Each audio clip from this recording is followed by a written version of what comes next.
Arabs and Indians work together, they do nothing but to contribute to all humanity. And that's what has been proven by how the space trade route between the Arabs and India has helped in spreading science and mathematics most of the continents in the world. So that's when it comes to the historic aspect. That's for sure, it's very important to mention. But when it comes to the current situation, definitely Saudi-Indian relationship has been very important for global peace, for global economic prosperity.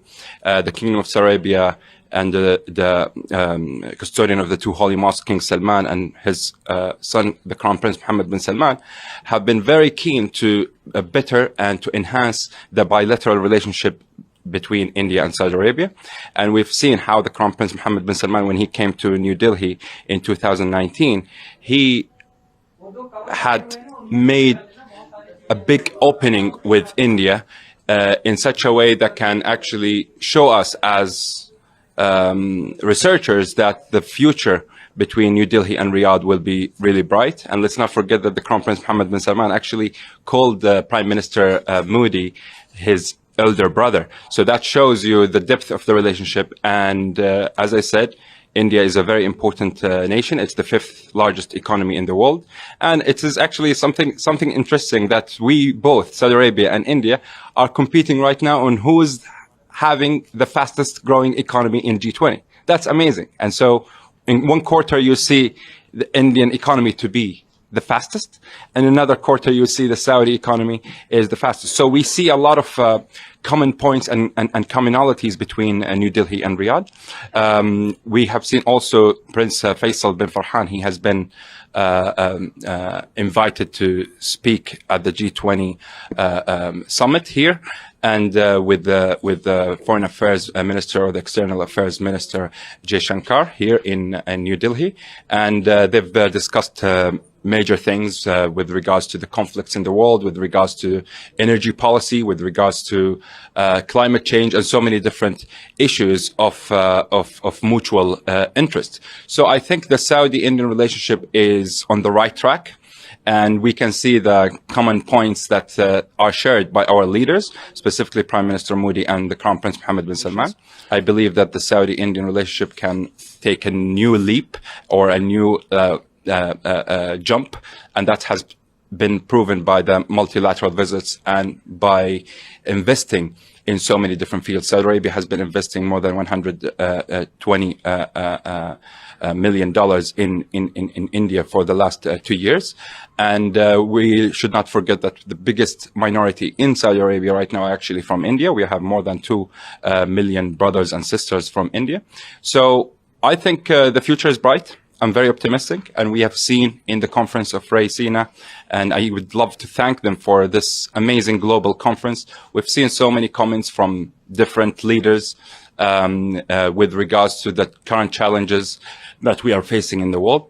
And one of the things I would love to mention is the thing that I admire the most with regards to the new face of the external affairs policies of India is the fact that they have emphasized multiple times that they will not be in a position where they are going to be dictated on how to do this and how to do that. The Foreign Affairs, the External Affairs Minister, Jay Shankar, he actually said it clearly.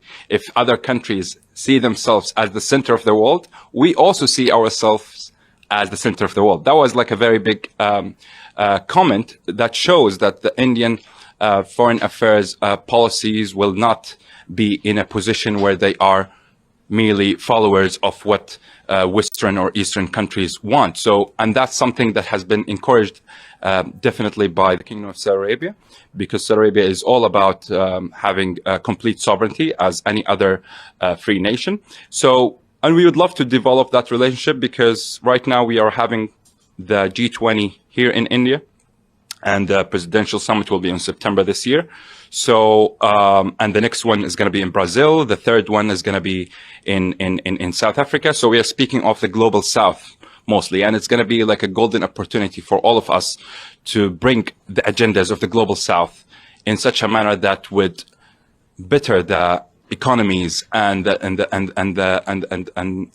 the overall well-being of our societies, and that's what we are looking for. And I think India and Saudi Arabia are working hard to achieve that. So my next question was obviously on the global south that you mentioned. How do you think that India is, becoming the voice of the global south when it comes to the developing nations? Yeah, I think India is in a very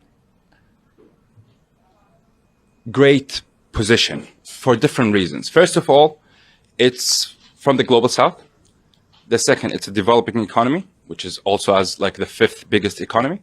And the good thing also, it has and shares the common values of the West and the common values of the East. So if you look, India, it's considered to be a collectivistic society.